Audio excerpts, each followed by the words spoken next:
Los ejes de la caverna y la historia del neoliberalismo. Pilar del Río, al inicio de este ciclo, se refirió a la motivación de Saramago para escribir La caverna, y cito, ella decía: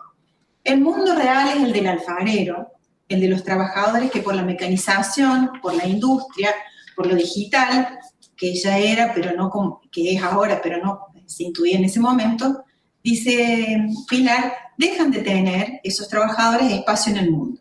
Y a Saramago le interesaba reflexionar sobre eso.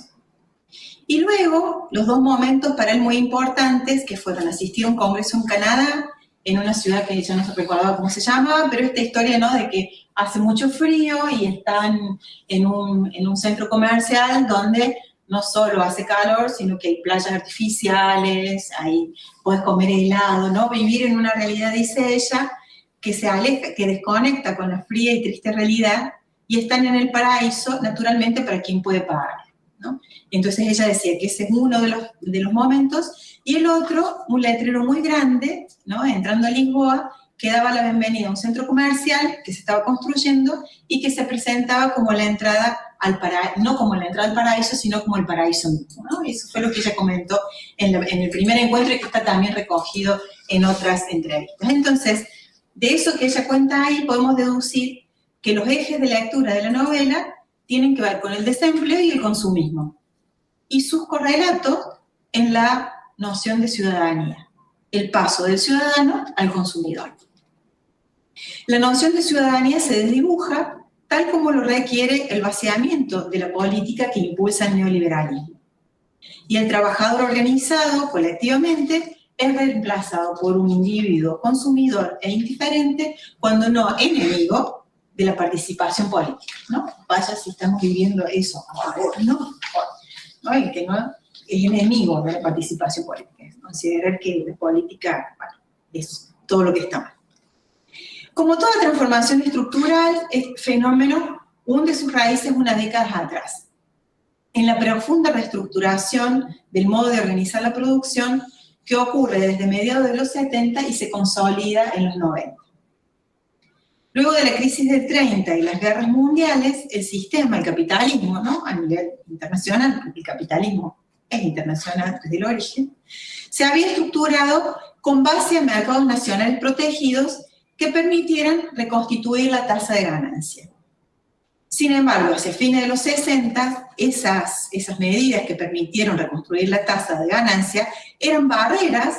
que eran un límite a la acumulación capitalista. Y entonces el capitalismo veía decrecer sus ganancias frente a la presión de trabajadores organizados en economías cercanas al pleno empleo, ¿no? Es esta mirada yo la desarrollo, es la mirada que desarrollan Harvey y Holloway, de entender, digamos, al momento del estado que nosotros llamamos de estado de bienestar, ¿no?, que es un momento del capitalismo a nivel internacional, como la posibilidad de reconstituir la tasa de ganancia del capitalismo, que había sufrido su primer gran crisis de sobreproducción en la década del 20, que termina en la década del 30, ¿no? Para reconstituir esa tasa de ganancia, lo que necesita es primero, son funcionales las guerras mundiales y el Estado y las fronteras estatales que permitan, ¿no?, reacomodar eso al interior de los estados nacionales. Eso ocurre durante todo ese periodo, que se considera como el periodo de oro del capitalismo, ¿no?, que es el periodo de mayor armonía entre el capital y trabajo, pero, ¿no?, hacia finales de la década del 60, esas barreras nacionales implican clases trabajadoras organizadas, movilizadas, que presionan por una mejora de sus derechos, ¿sí?, frente a un capital que ve que eso implica la reducción de sus ganancias, ¿no? Que un ejemplo típico de eso es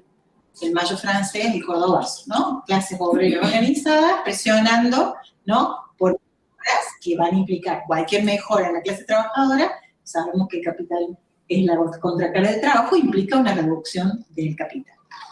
Entonces, a fines de los 60, ¿no?, el Estado, la intervención del Estado como garante político del modelo de equilibrio entre capital y trabajo, incluyó abarcar con beneficios a sectores que estaban fuera del mercado laboral y no se resignaban a quedar afuera.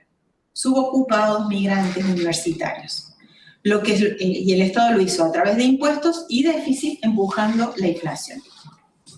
La conflictividad creciente, el déficit y la inflación operaron como causas discursivas claves para desacreditar al estado de bienestar y derrumbar las barreras que impedían la libre circulación del capital. Harvey, en su breve historia del neoliberalismo, desnuda la causa profunda detrás de esos discursos al señalar que la experiencia de alianza entre capital y trabajo en la década del 60, ¿no?, en gran parte del mundo, en la posguerra, parecía apuntar hacia la emergencia de una alternativa socialista en gran parte de Europa y hasta en los Estados Unidos, donde fuerzas populares se habían movilizado exigiendo reformas globales e intervención del Estado,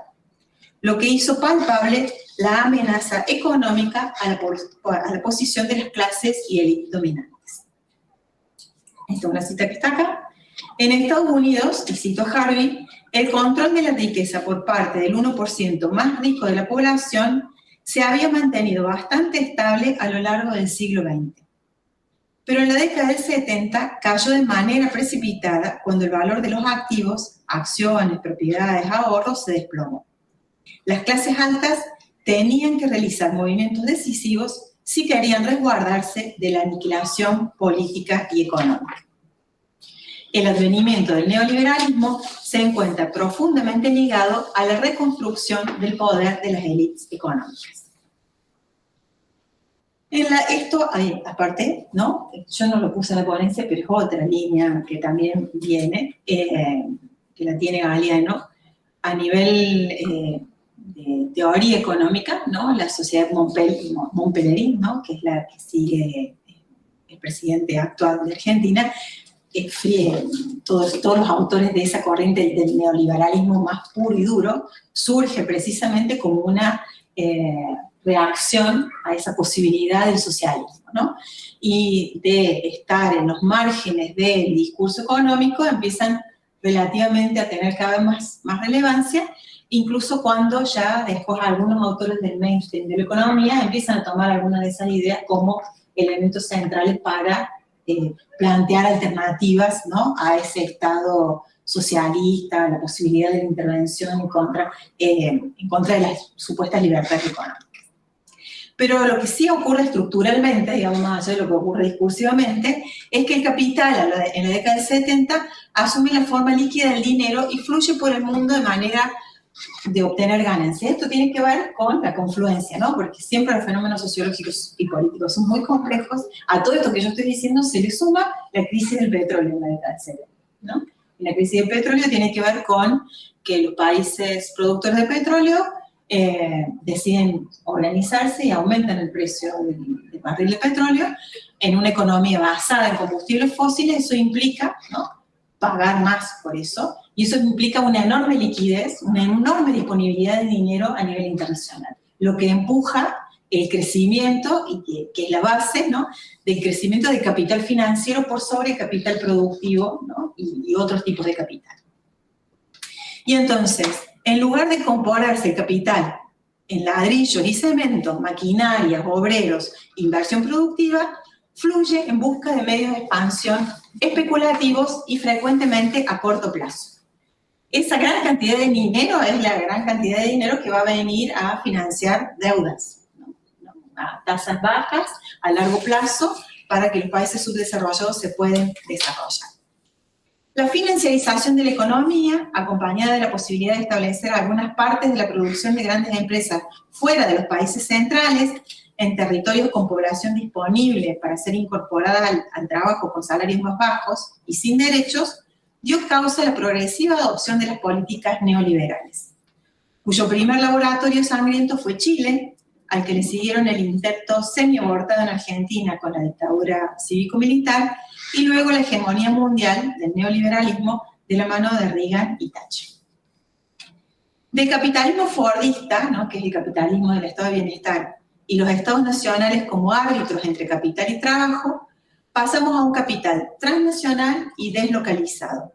con estados subordinados a la dinámica de acumulación financiera, sin más poder que el de mendigar inversiones hacia afuera y reprimir protestas de quienes se iban cayendo del sistema puertas adentro.